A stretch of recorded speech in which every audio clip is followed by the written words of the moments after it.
நீங்க எப்பயாச்சும் கடவுள தேடி இருக்கீங்களா? கோயிலுக்கு போயிருக்கீங்களா? விரதம் இருந்திருக்கீங்களா?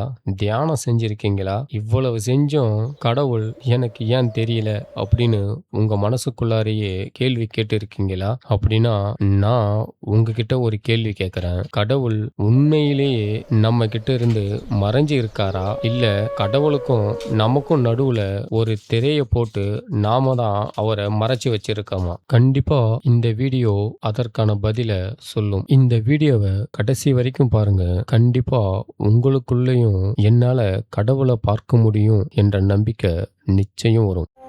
ஹலோ நண்பா, இது மைண்ட் டு ரியாலிட்டி. நான் உங்கள் கணேஷ்.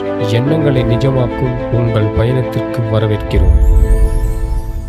ஒரு அமைதியான இடத்துல ஒரு பெரிய கண்ணாடி தொட்டி இருக்கு அப்படின்னு நினைச்சுக்குங்க. அதுக்குள்ள தண்ணி கண்ணாடி போல ரொம்பவும் தெளிவா இருக்கு அப்படின்னு கற்பனை பண்ணிக்குங்க. அந்த கண்ணாடி தொட்டிக்கு அடியில ஒரு சிவன் சிலை இருக்குது அப்படின்னு நான் நினைச்சுக்கிறேன். உங்களுக்கு எந்த கடவுள் பிடிக்குமோ அந்த கடவுளை நீங்க நினைச்சுக்குங்க. இங்க அந்த கடவுள் எவ்வளவு தூய்மையா இருக்காரோ அதே தூய்மையே அந்த தண்ணியும் இருக்குது அப்படின்னு நினைச்சுக்குங்க. இப்ப அந்த சிலைய பார்க்க நமக்கு எந்த முயற்சியும் தேவையே கிடையாது. ஏன்னா தண்ணி அவ்வளவு தெளிவா இருக்கிறதால அந்த சிலை தானாவே தெரியும். அங்க ஒரு மனுஷன் நின்னுக்கிட்டு நம்மள போல கடவுளை பார்க்கணும் அப்படின்னு ஆசைப்படுறான். இங்க அந்த கண்ணாடி தொட்டிக்கு வெளியே நின்னு நம்மளால அந்த சிவனை நிச்சயமா பார்க்க முடியாது. நாம அந்த சிவனை பார்க்கணும்னா அந்த தண்ணி நிரம்பிய கண்ணாடி தொட்டிக்குள்ள குதிச்சுதான் ஆகணும். அதே போல அவனும் அந்த தண்ணியில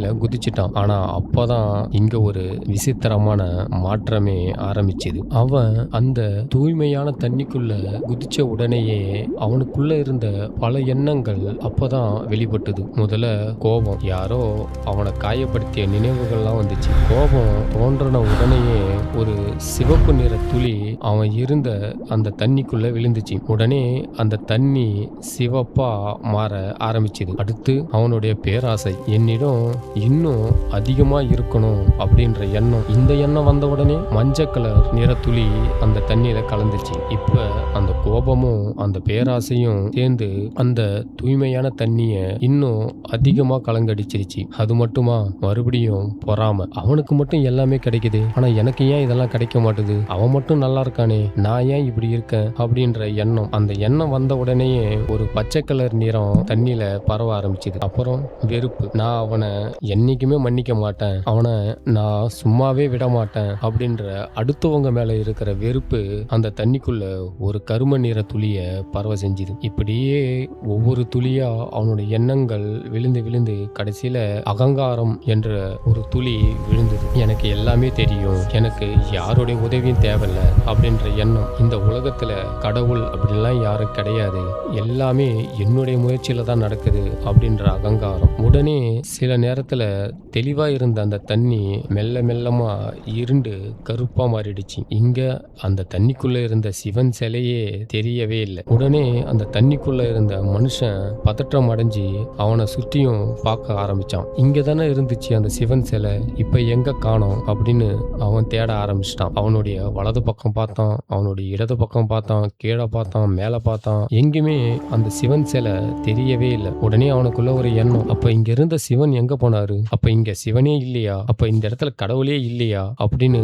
அவனுக்குள்ளேயே அந்த கேள்வியை கேட்க ஆரம்பிச்சிட்டான். ஆனா இங்க உண்மை என்னன்னா, அந்த சிவன் சிலை அவனுக்கு மிகவும் அருகிலேயே தான் இருந்துச்சு. அது அங்க இருந்து மறைஞ்சும் போகல, அது அங்கிருந்து காணாமலாம் போகல, அவன் பக்கத்திலேயே தான் இருந்துச்சு. ஆனா அவனுடைய பார்வை தான் அந்த தண்ணியில மாசுபடுத்தி வச்சிருந்துச்சு. அவனுடைய பார்வைய மறைச்சது அந்த தண்ணியில இருக்கிற மாசுதான். அப்பதான் அவனுக்கு ஒரு உண்மை புரிஞ்சிச்சு, இங்க கடவுள் மறையல, என் மனம்தான் அவரை மறைச்சி இருக்குதுன்னு. அவன் பதட்டமா அங்கேயும் இங்கேயும் கடவுளை தேடிக்கிட்டு இருந்ததை நிறுத்திட்டு இப்ப அவன் தன்னுடைய கோபத்தெல்லாம் விட்டுட்டு அமைதியாக ஆரம்பிச்சான். உடனே அந்த சிவப்பு நிறம் மெதுவா மறைய ஆரம்பிச்சுது. அப்புறம் தன்னுடைய பேராசையும் விட்டுட்டான். உடனே அந்த மஞ்சள் நிறமும் கொஞ்சம் கொஞ்சமா மறைய ஆரம்பிச்சுது. இப்ப அவன் மத்தவங்களோட தன்னை ஒப்பிட்டு பாக்கத்த நிறுத்திட்டான். உடனே அந்த பொறாம குணமும் கொஞ்சம் கொஞ்சமா